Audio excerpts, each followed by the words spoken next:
We conducted a couple this week. Man, we had a lot of secret shopping studies that we shared with a few banks and credit unions, which surfaced a lot of common patterns. They really did, and that's the thing when it comes to facilitating website secret shopping studies. It is pattern matching. It's pattern Yep. matching primarily gaps, blind spots that are costing financial brands loans and deposits. And in many cases, there are quick wins that come out of every single one of these studies. I think there's a misconception, there's a fear that, oh my gosh, if I do a website secret shopping study, I'm just going to have all this work. And that's not Right. always the case. More often than not, it's like there's a little bit of work to be done, but it's not a complete transformative overhaul. It's small little tweaks here and there that have a huge impact on the bottom line because it has a huge impact on the perception that prospective account holders have with a financial brand. I'm so glad you said that because it's true. I mean, a lot of these recommendations and these findings, they are quick and easy wins. And I mean, sometimes these are action items that leave those in the room, some of the marketing team or whoever's on the call thinking, oh my gosh, like what? Why didn't I see that? I never noticed that before. And so, yeah, it's certainly not meant to be this overwhelming study with like this big overhaul. It is really designed to be a simple process. I want to throw myself under the bus on that point because, like you said, sometimes those that we're working with feel, how come I didn't see that? And many times it's because we're inside the bottle. We're not able to read the label on the outside.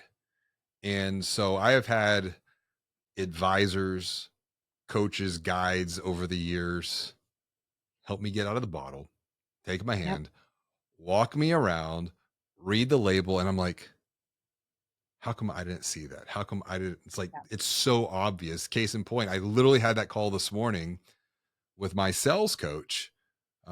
We were talking about, uh, I had spoken at a conference earlier this year. We had about 150 people text in for some bonus resources. And I said, he goes, well, how many people were in the room? I said, about 300 ish. Um, he goes, did you ever think to ask the conference for the list of just people's names?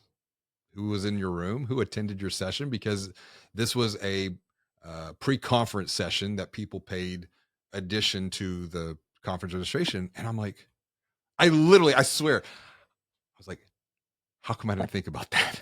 Right. You're like, idiot. So it's this is very common, which is It where is. I've got a lot of empathy being on the opposite side of delivering findings and delivering recommendations that, I've been there too. Right. And I think that is a great segue into the specific pattern that we picked up on because it is one of those things where you just don't realize it. I think we have a little bit of that bias that, okay, it's our website. We understand. We know what to do. We know where to find things. It makes sense to us.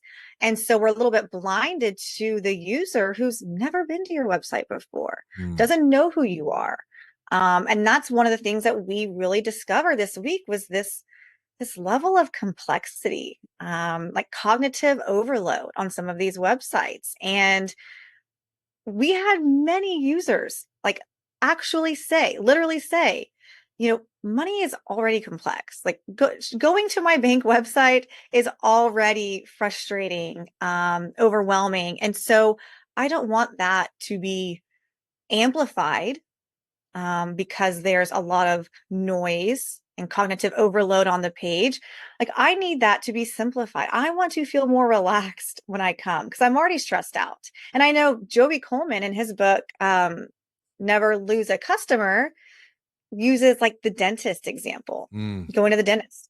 Nobody likes going to the dentist. Everybody hates going. But so that experience can easily be amplified. Like if you have a dentist with terrible bedside manner, it is like 10 times worse because you're already going to it feeling not good. But if you go into it and say there's bottle of water available for you, or like a really nice waiting room, that feels really, really good to you, even though it's something simple, because you're going into it thinking negative. Same with banking, same exact thing. Well, I want to connect a dot right there because you mentioned Joey Coleman and his book Never Lose a Customer. There was a report that came out back in 2017 called the Millennial Disruption Index Report. And one of the things that they shared was 71% of millennials would rather go to the dentist instead of listening to what a bank has to say.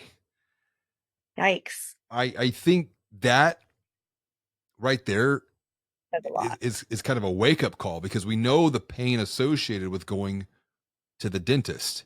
And if millennials back in 2017, which was that 7 years ago,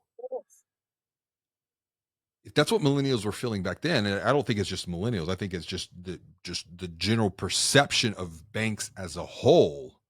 Because back to your point, money is stressful.